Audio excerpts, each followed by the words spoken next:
Bradesco. Entre nós, você vem primeiro.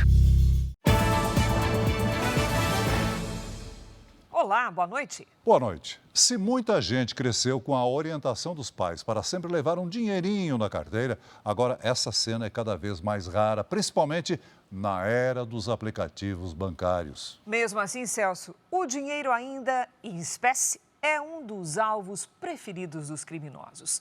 Em 11 meses, quase 7 milhões de reais foram roubados de pedestres em São Paulo.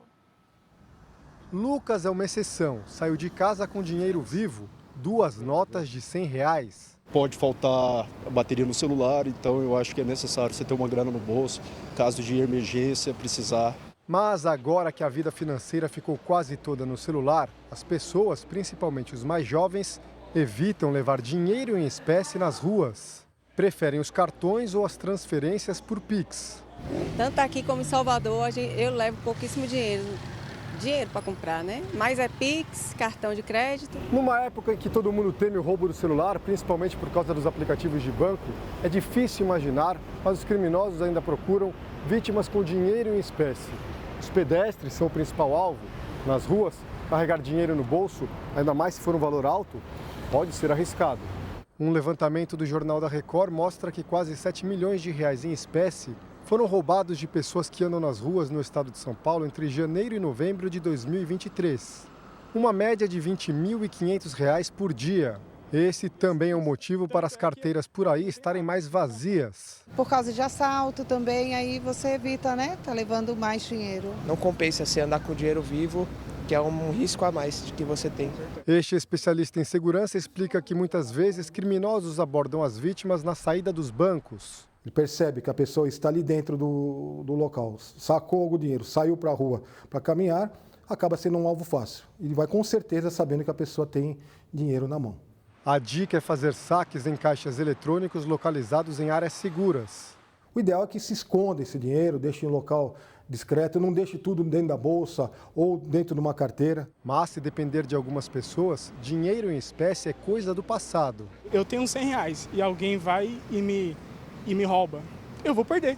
Agora, se eu tenho um seguro e dentro lá desse seguro tem o meu cartão, celular, qualquer coisa, eu estou assegurado. Dona Nilza também prefere usar só cartões e conta descontraída o porquê. Muito pouco, mesmo porque eu não tenho. Veja agora outros destaques do dia. Presidente da Câmara antecipa a volta a Brasília para discutir cortes em emendas parlamentares. No Rio de Janeiro, operação contra milicianos revela alto poder bélico de grupo criminoso. Quadrilha que furtava fios de cobre de obras do metrô é presa em São Paulo.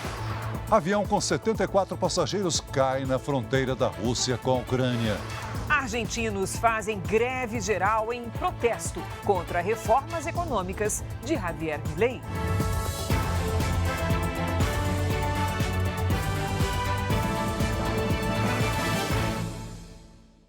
Oferecimento Bradesco. Crédito com até 90 dias para começar a pagar.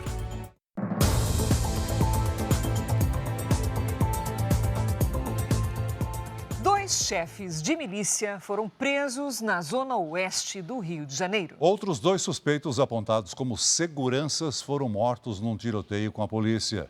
Um deles carregava uma granada. A operação trouxe à tona o poderio militar dos criminosos. Armamento de guerra, fuzis, granadas e muita munição. Um trabalho de inteligência levou os policiais até essa casa noturna de Curicica, zona oeste da capital, na madrugada dessa quarta-feira. Os criminosos foram surpreendidos pela chegada dos agentes e 2 deles morreram numa troca de tiros. Um estava com uma granada na mão. Os outros 2 presos são apontados como chefes da milícia na região de Jacarepaguá. Cláudio César Rocha, conhecido como Cara de Ferro, e Anderson Ferreira de Oliveira, o Andinho, o braço direito de Cláudio.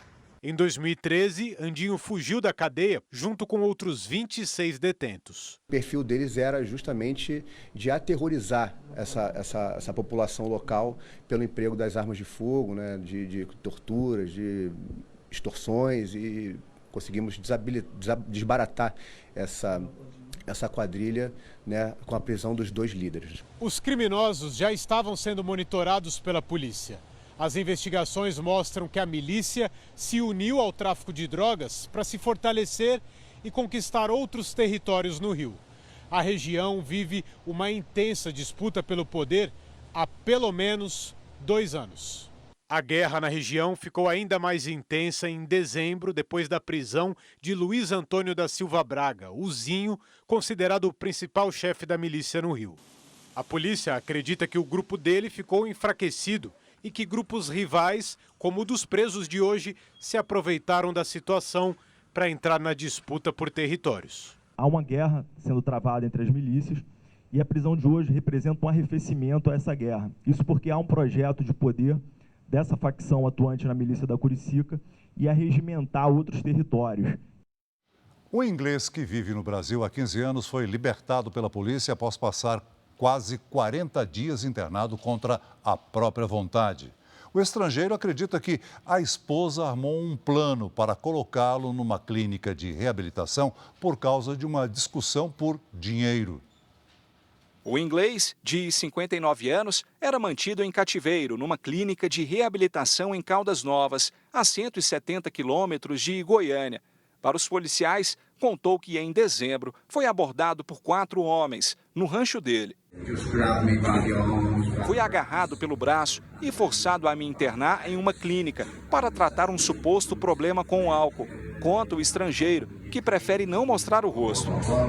Na delegacia, ele falou que ficou sem acesso ao telefone e que a esposa autorizou somente o uso do notebook. Foi com esse computador que o homem mandou um e-mail para Jean, amigo e ex-funcionário, relatando que tinha sido sequestrado. Como a gente estava conversando em inglês, então eles não conseguiam identificar, né, o que ele estava falando. A polícia militar foi até a clínica de reabilitação para libertar o inglês. O dono não tinha autorização para manter os pacientes em internação compulsória.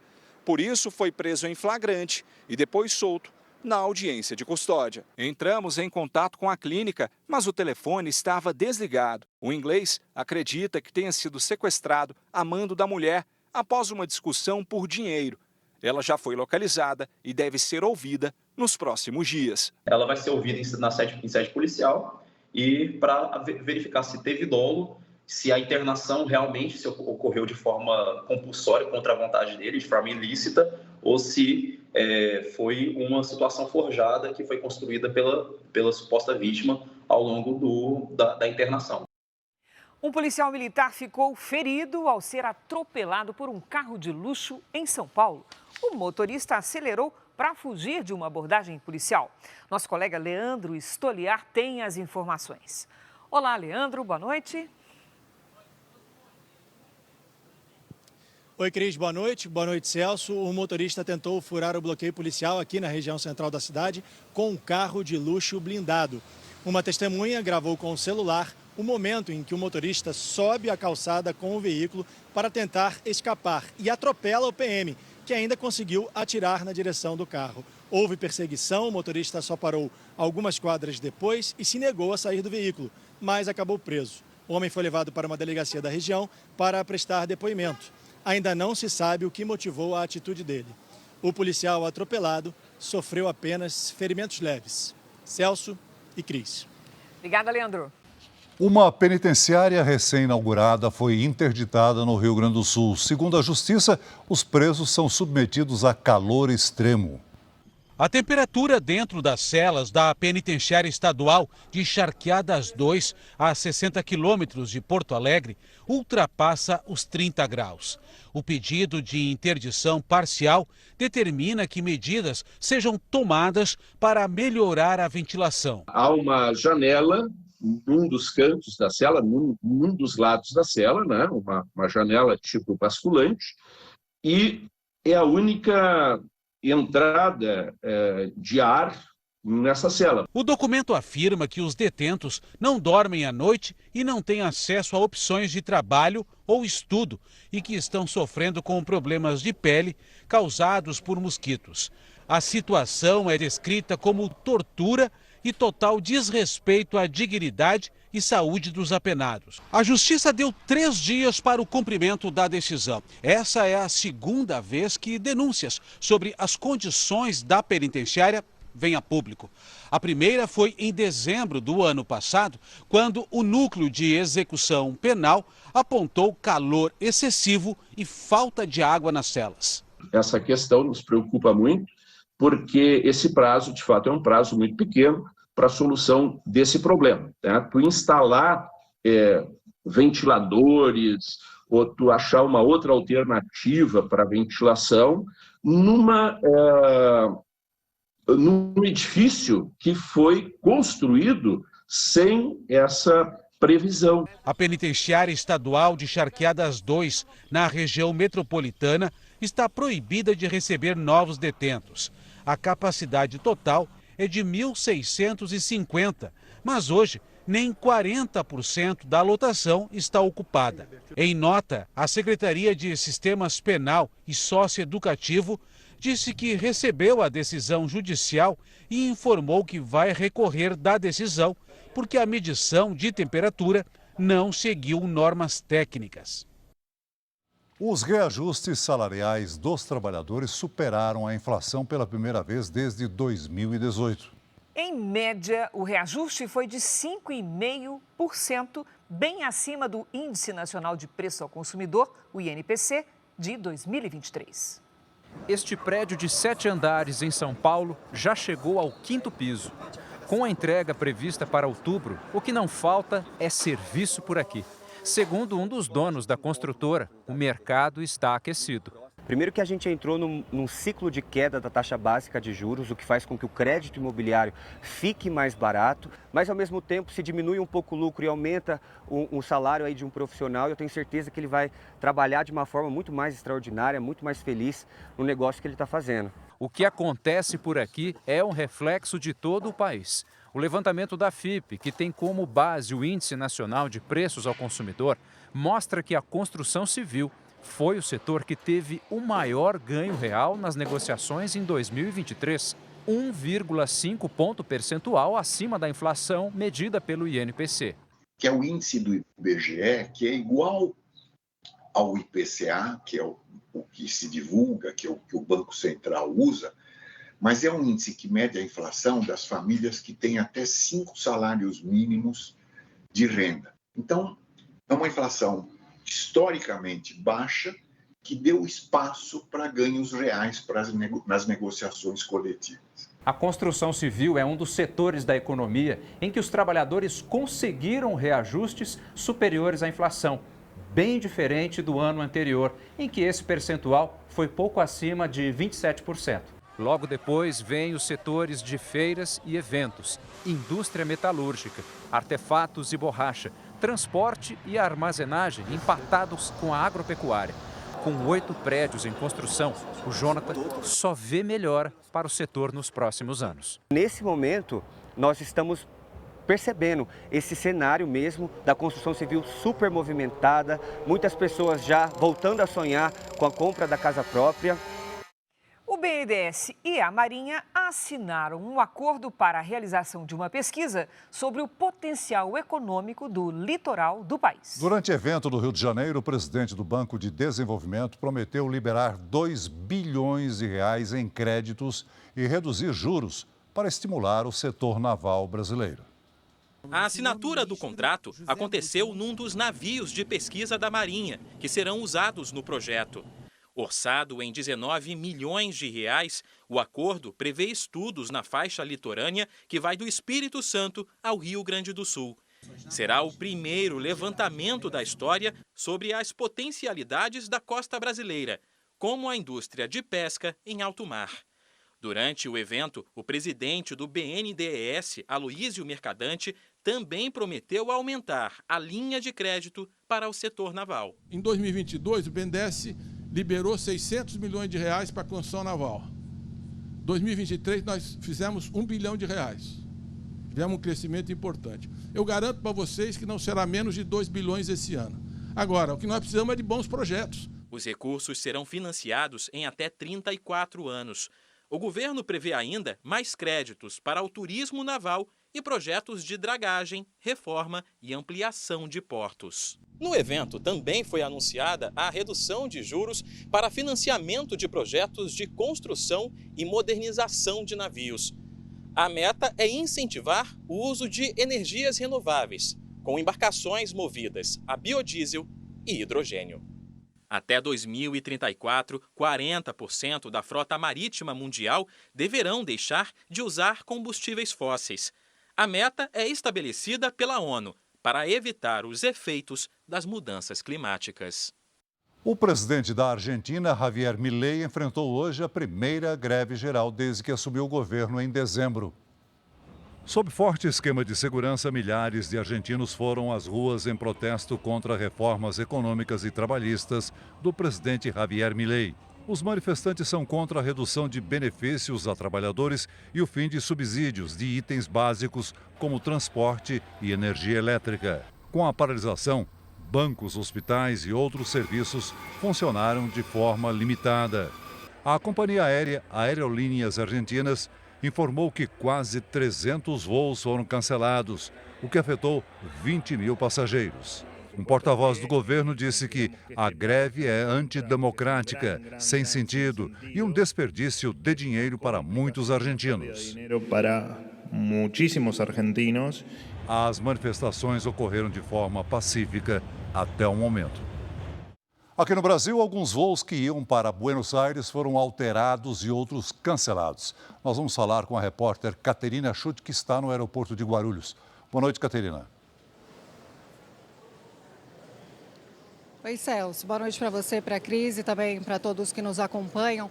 Olha, por causa da greve na Argentina, nesta quarta-feira, pelo menos 30 voos foram cancelados até agora. São voos de lá para o Brasil, como também daqui para a Argentina. A companhia Gol disse que 22 voos foram cancelados hoje, mas que todos os clientes terão suas viagens remarcadas para outras datas sem custo adicional. Para atender os clientes afetados, a companhia disse em nota que criou operações extras para os dias 25 e 26 de janeiro.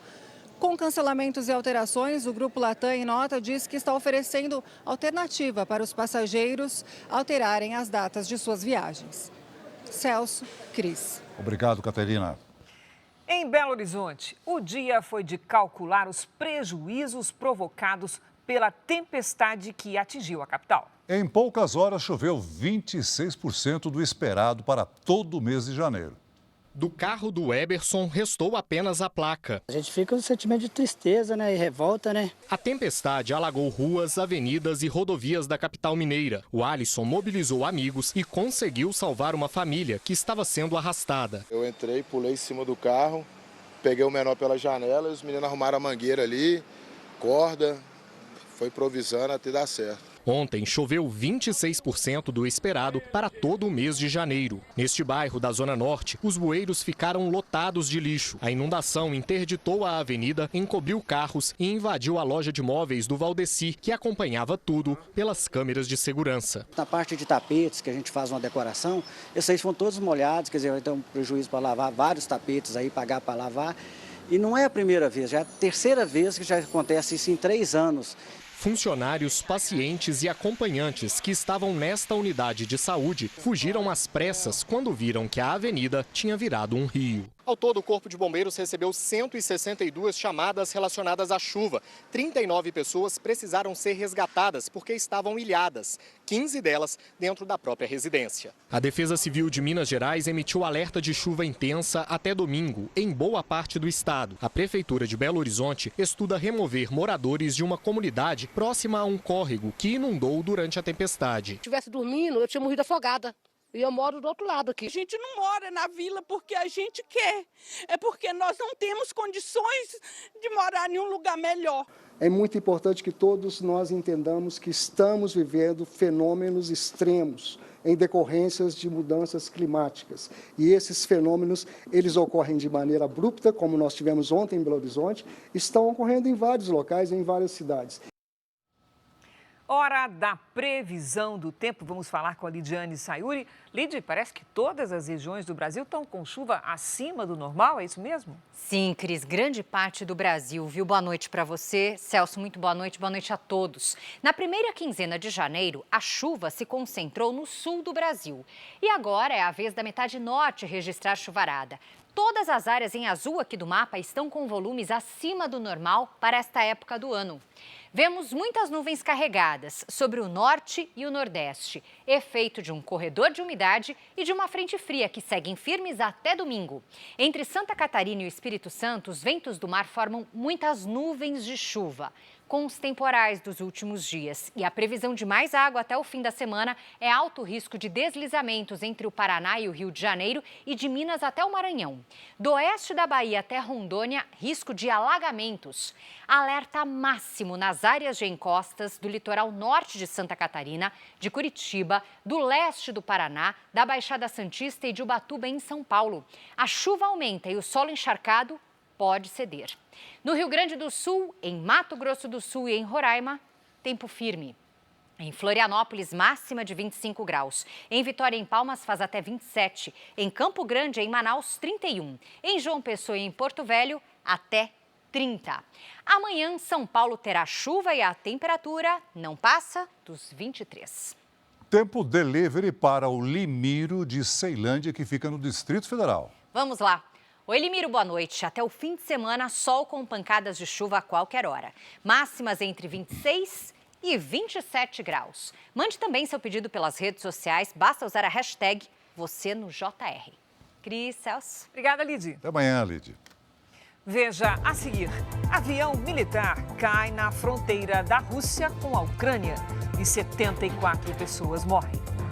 Polícia frustra roubo milionário de carga de cigarros, prende 17 criminosos e mata 3 durante troca de tiros. O governo busca saída para repor dinheiro cortado das emendas parlamentares.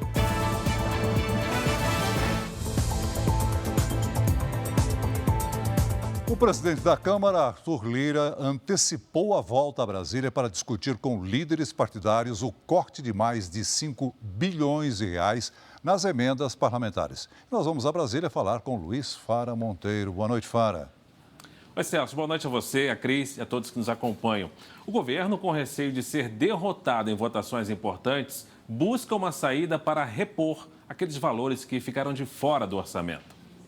O Palácio do Planalto está fazendo de tudo para evitar que o veto às emendas de comissão seja derrubado pelo Congresso. O presidente da Câmara, Arthur Lira, resolveu voltar mais cedo das férias e marcou uma reunião para segunda-feira com os líderes partidários. Lira quer discutir principalmente a possibilidade de derrubada do veto, que cortou 5 bilhões e 600 milhões de reais. O sinal de alerta foi acionado aqui no Planalto. O ministro da Secretaria de Relações Institucionais, Alexandre Padilha, ligou para Arthur Lira para explicar os vetos e tentar amenizar a situação, o que não teve efeitos práticos.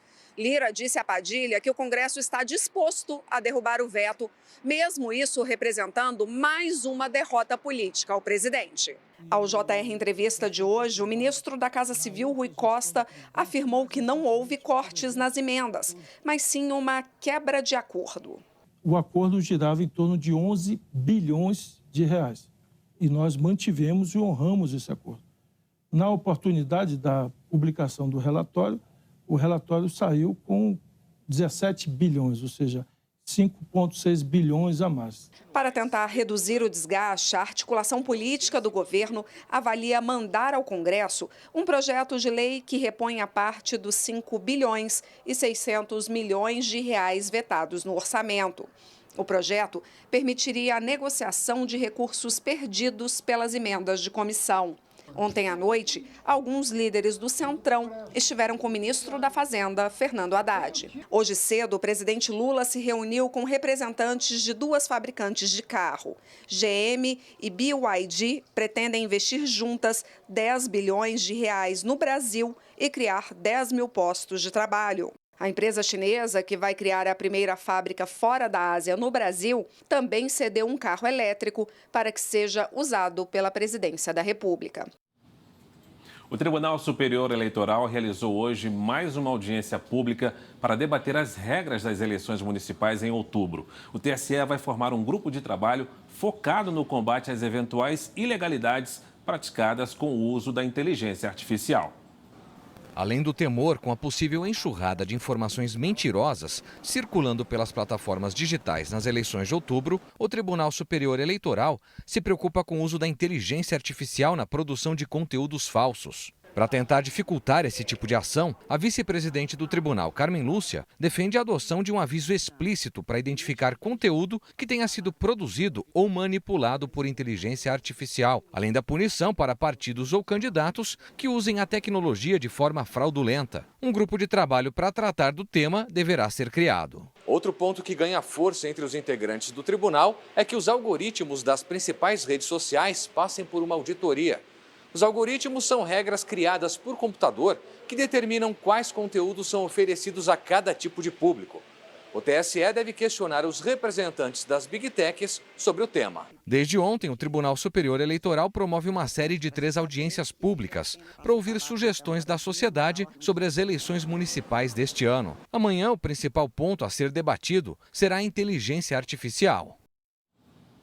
Eu fico por aqui. Para você saber mais notícias de Brasília, é só acessar r7.com. Voltamos a São Paulo, Cris e Celso. Obrigado, Farah.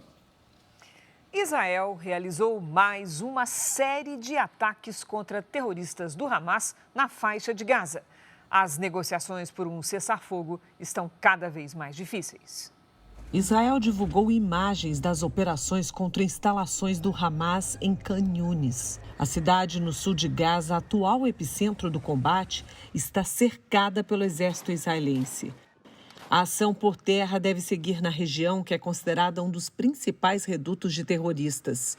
As forças de Israel buscam pelos centros de comando do Hamas. Um túnel usado pelos terroristas foi destruído por militares. A construção tinha 1 quilômetro de comprimento e estava a menos de 2.000 metros da fronteira com Israel. Uma fonte ligada ao governo israelense disse hoje que as conversas por um cessar-fogo não avançaram e que existe ainda um longo caminho até um acordo. Israel está oferecendo diferentes condições em troca dos 130 reféns mantidos em Gaza. O Catar, que está mediando as negociações, afirmou que está recebendo constantes respostas dos dois lados, o que é visto com otimismo. Em discurso no parlamento, o primeiro-ministro Benjamin Netanyahu prometeu que a guerra só vai acabar com o fim das agressões daqueles que chamou de novos nazistas. A Rússia culpou a Ucrânia pela queda do avião com 74 pessoas a bordo na fronteira entre os dois países. Entre os passageiros estavam mais de 60 prisioneiros ucranianos. Todos morreram. O vídeo gravado por moradores mostra uma aeronave despencando e, em seguida, uma enorme explosão. A queda aconteceu na cidade russa de Belgorod, perto da fronteira com a Ucrânia, alvo de intensos ataques recentes feitos por Kiev. Segundo Moscou, todas as 74 pessoas a bordo morreram, 6 tripulantes, 3 militares russos e 65 presos de guerra ucranianos, que seriam trocados por prisioneiros russos. O avião é um cargueiro de longo alcance usado para transportar tropas, armamentos e equipamentos militares. Autoridades russas acusam Kiev de ter lançado os mísseis que derrubaram a aeronave. Segundo o porta-voz do Ministério da Defesa russo, a Ucrânia derrubou o avião para culpar a Rússia pela morte dos militares. Kiev afirmou que a aeronave transportava mísseis e que, quando há uma troca de prisioneiros, a Rússia é responsável pela segurança deles. O comando militar da Ucrânia disse ainda que aviões militares russos que se aproximam da fronteira são considerados alvos inimigos, mas não assumiu a autoria do ataque. Desde o fim do ano passado, a Rússia aumentou o número de ataques a alvos civis em grandes cidades da Ucrânia. Há um mês da guerra completar 2 anos, um possível acordo de paz parece ainda mais distante. Para tentar controlar as notícias que saem da Rússia sobre o conflito, o país vota na semana que vem um projeto de lei que pune quem divulgar informações consideradas falsas pelo governo de Moscou. Há previsão de multa e confisco de bens. A seguir, Palmeiras e Inter de Limeira se enfrentam daqui a pouco pelo Paulistão e você confere na tela da Record. Presos em São Paulo integrantes de quadrilha que roubava materiais de construção em obras do metrô. Donald Trump vence segunda votação das primárias do Partido Republicano e diz para a adversária Nikki Haley desistir.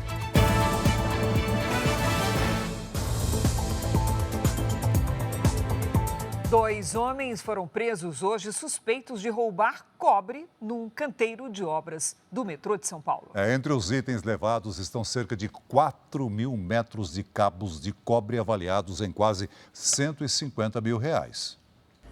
A imagem mostra quando um criminoso chega armado, invade a guarita e rende os seguranças. O outro assaltante aparece 10 segundos mais tarde. Depois de dominar os funcionários, eles pulam a cerca do galpão, onde ficam armazenados os materiais de construção de uma das obras do metrô de São Paulo. Durante mais de uma hora, 2 caminhões são carregados com os produtos. Ao manobrar uma empilhadeira, o assaltante derruba uma bobina que o bando pretendia levar. Este furgão também foi um dos veículos usados pelos criminosos para fugir com pneus e com 3,7 km de fios e cabos de cobre, avaliados em R$ 149 mil. Os assaltantes saem tranquilamente.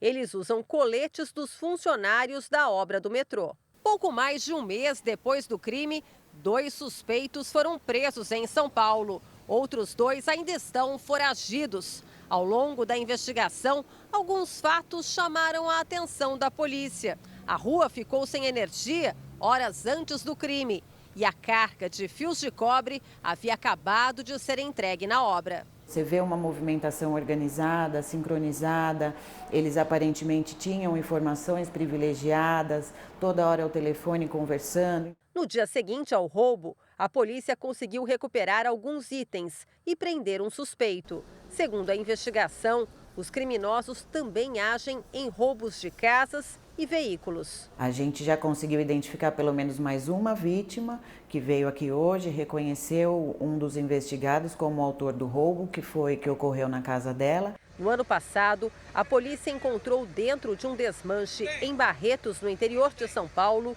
uma bomba de alta pressão que seria usada nas obras de expansão da linha 2 do metrô. Uma carga avaliada em 7 milhões de reais foi recuperada pela polícia na Baixada Santista, em São Paulo. 17 suspeitos foram presos. Câmeras instaladas na carreta gravaram toda a ação.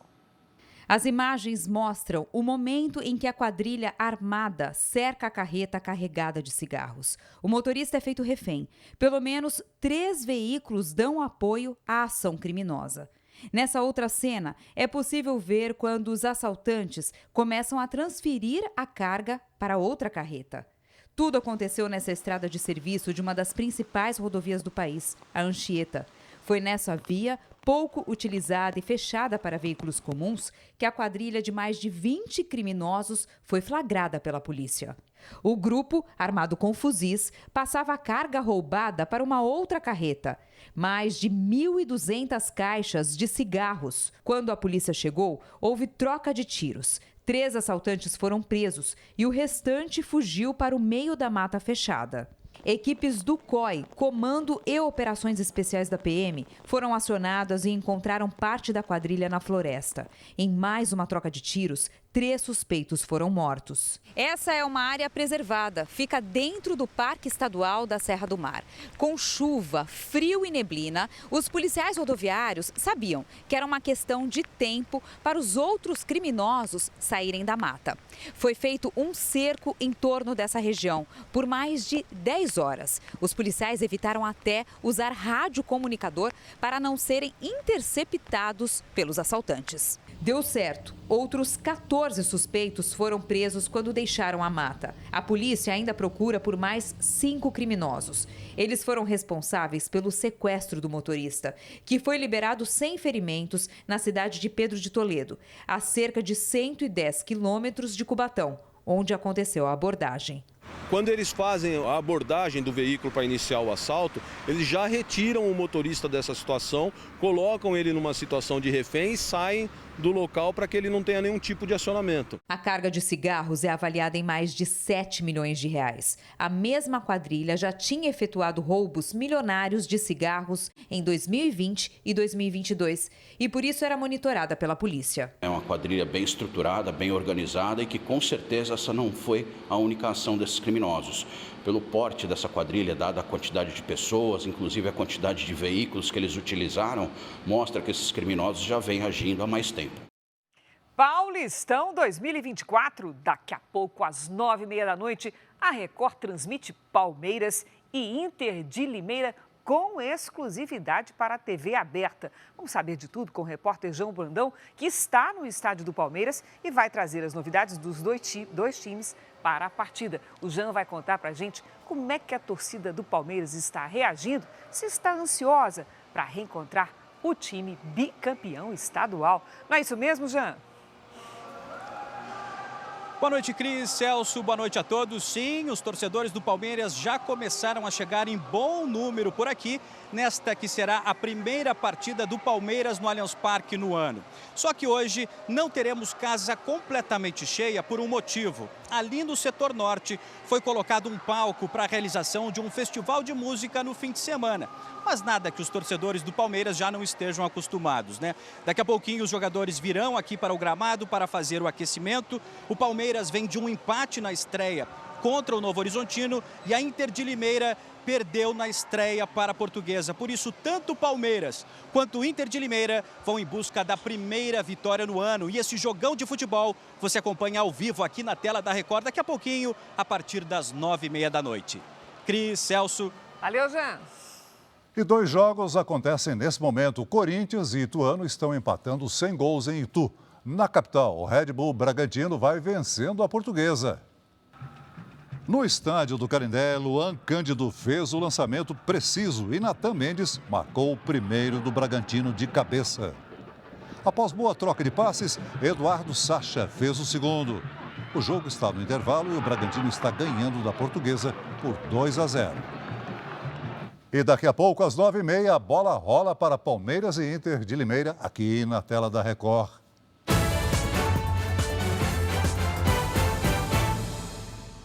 Nos Estados Unidos, a vitória do ex-presidente Donald Trump nas eleições primárias de New Hampshire entre os republicanos praticamente o definiu como candidato do partido na corrida à Casa Branca. O resultado da eleição trouxe ainda mais confiança para o nome de Donald Trump como o principal candidato a ser indicado pelo Partido Republicano nas eleições presidenciais deste ano. Trump teve 54,4% dos votos, contra 43,3% da adversária Nikki Haley, ex-governadora da Carolina do Sul. Além da vitória aqui em New Hampshire, Trump já havia vencido no estado de Iowa. Vencer consecutivamente as 2 primeiras votações primárias do país é um fato raro entre os republicanos. Ao que tudo indica, o ex-presidente é o nome mais forte do partido para a disputa presidencial. Este casal conta que está feliz com o resultado até agora. Jerry acredita que Trump pode mudar a situação do país. Segundo ele, é preciso melhorar a economia e principalmente a crise migratória nas fronteiras, questões que o atual presidente Biden não conseguiu resolver. É um problema de segurança nacional, diz. Entre os democratas, Biden foi o mais votado em New Hampshire. Mas esta americana diz que votou em Haley, porque não gostaria de ver nem Trump, nem Biden de novo no poder. A próxima etapa das primárias acontece em fevereiro, na Carolina do Sul, onde Haley foi governadora. Ela parabenizou Trump pela vitória em New Hampshire, mas disse que não vai desistir porque a corrida está longe de terminar. Logo após o resultado, Trump mandou um recado à adversária, dizendo que ela não vai ganhar. Moradores de Brumadinho, em Minas Gerais, ainda não conseguiram retomar a rotina. Na cidade de 38 mil habitantes, tudo lembra o rompimento da barragem em 2019. 5 anos depois do desastre, ninguém foi condenado pelas 270 mortes.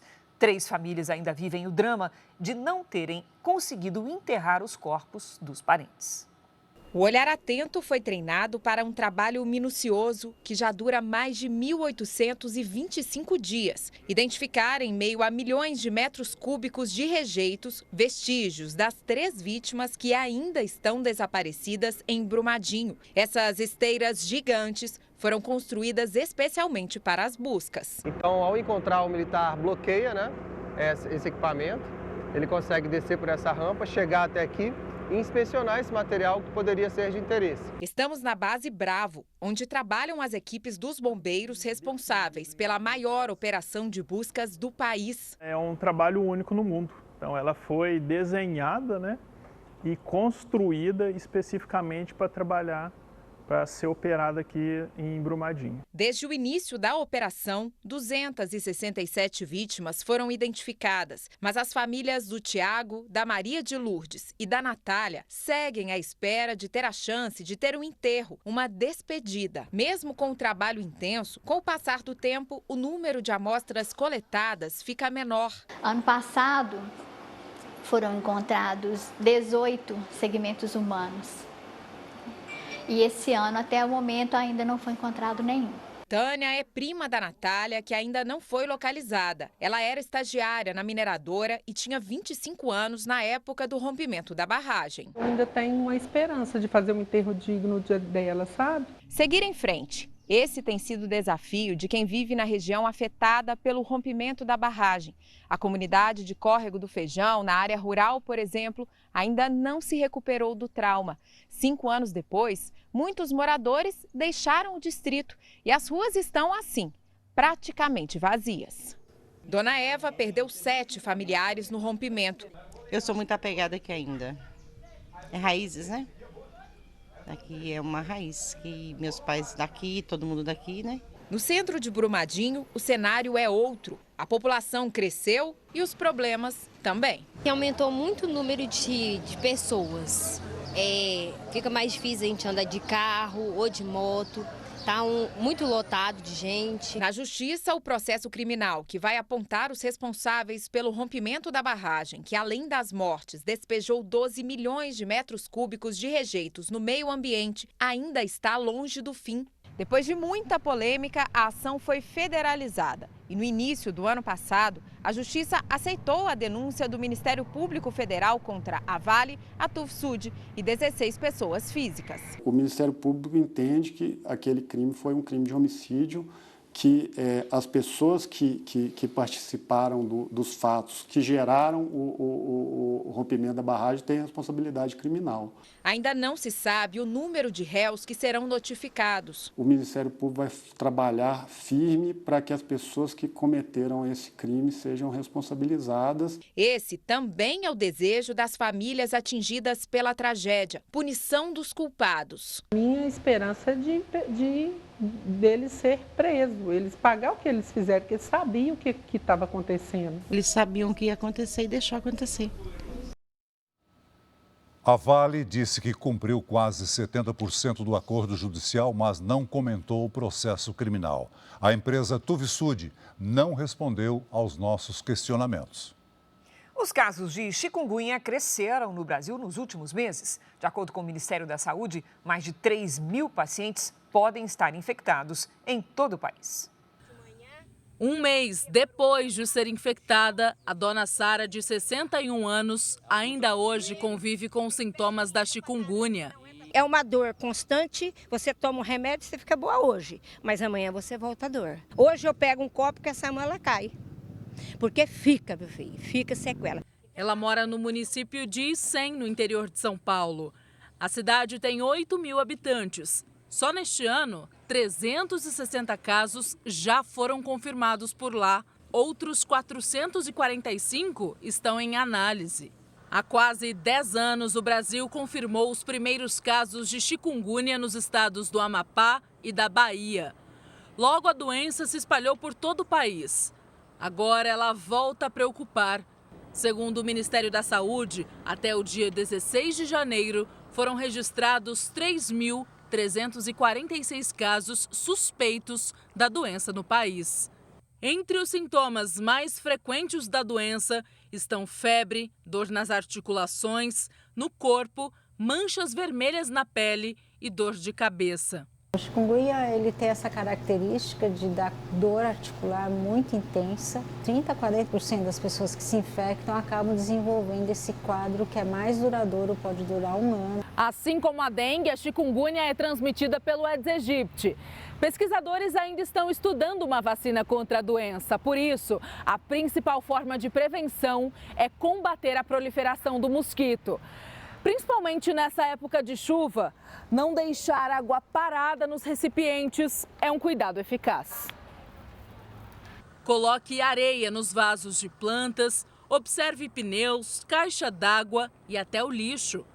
Todos eles podem acumular água. Telas nas janelas e portas de casa também podem evitar que o mosquito entre. O repelente também é um aliado. Você tem que ir nos postos de saúde quando você tiver febre, tiver suspeita e deve seguir sempre com o médico. Essa edição termina aqui, à 00:30 tem mais Jornal da Record. Fique agora com o capítulo especial de Jezabel. E logo depois do duelo entre Palmeiras e Inter de Limeira, no Paulistão, você confere as emoções de Pecado Mortal. Você não pode perder? Ótima noite para você. Boa noite.